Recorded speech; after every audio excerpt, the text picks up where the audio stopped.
C'est moi qui m'excuse grandement d'une telle pénétration chez vous et une appareil. C'est que demain, il faut qu'il y aille à Madrid avec l'aéroplane. Bonjour. Enchantée. Pouvez-vous me rappeler votre nom? Mon valet de chambre est assez mal familiarisé avec les consonances étrangères. C'est un garçon un peu timide, un peu... Kukuvsko. Ah, aussi, oui, un peu Kukuvsko. Il est vraiment bien, pardon, mais c'est mon nom de famille, Kukuvsko. Consuela Kukuvsko. Pardon. Ça n'est rien. Mon père était russe et ma mère espagnole. Oh, je vois. Et moi, je suis née à Shanghai. Ah, bravo. Oh, pardon. Je bavarde et je vous fais avaler votre temps, comme disent les Chinois. Surtout que justement ce soir, c'est la Nativité. Pardon? Noël. Tout le monde voit la santé du petit bon Dieu. Ah, mais justement, j'ai quelques amis qui m'attendent. Alors si vous pouviez m'exposer rapidement le but de votre visite. Il n'y en a même pas pour 5 minutes. Il y a m'assied. Je vous en prie.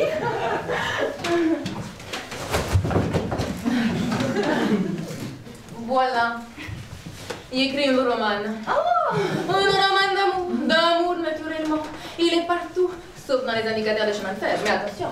Chez moi, c'est pas l'amour des petites filles qui se fait chatouiller derrière l'école, non.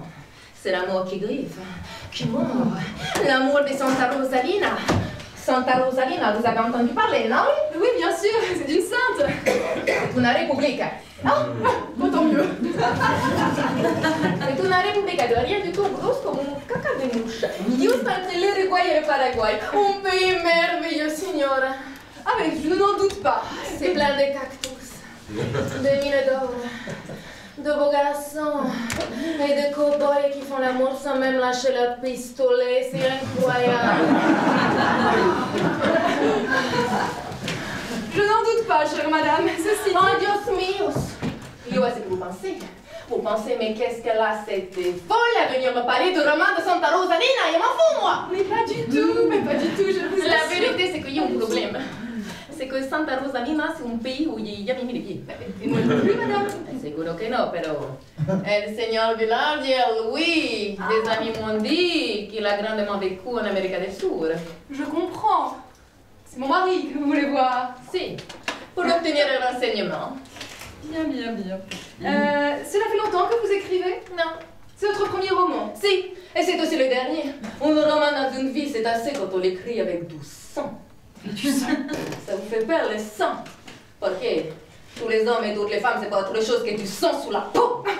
Bah, tout de même. Et dans toutes ces peaux, bien sûr, il y en a toujours une ou deux où tu es obligé de faire des trous dedans. C'est la vie, ça. Mais c'est affreux.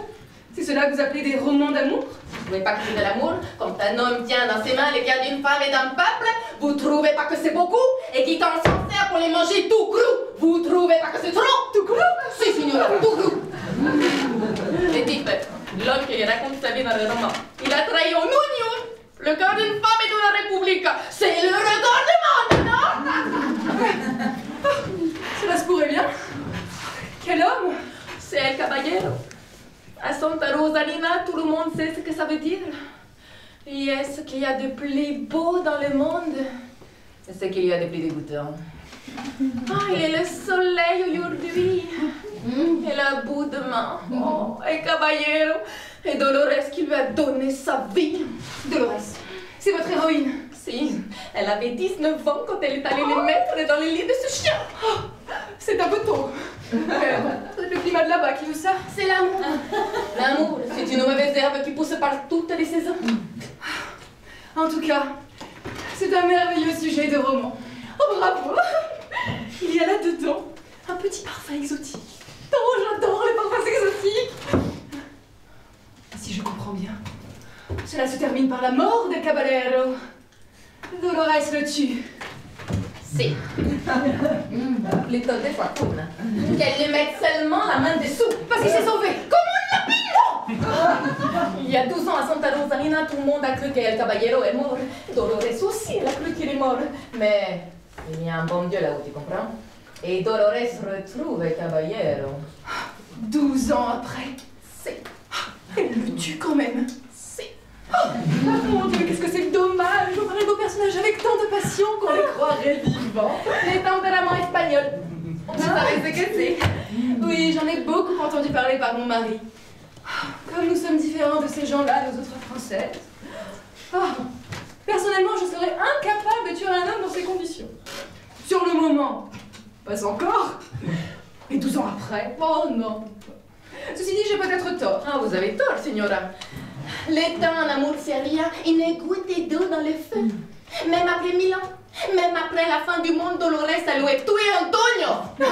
Antonio? Vous avez appelé votre héros Antonio? Si, por qué no? Antonio el caballero. Ah oui, c'est amusant. Mon mari s'appelle Antoine. Ah, tenez, justement, le voilà. Le Seigneur Villardiel. Il a une si bonne tête qu'on lui donnerait le bon Dieu sans jouillement. N'est-ce pas?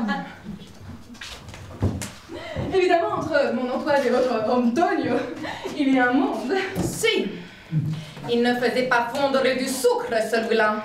Il faisait fondre Dolores, la vaca.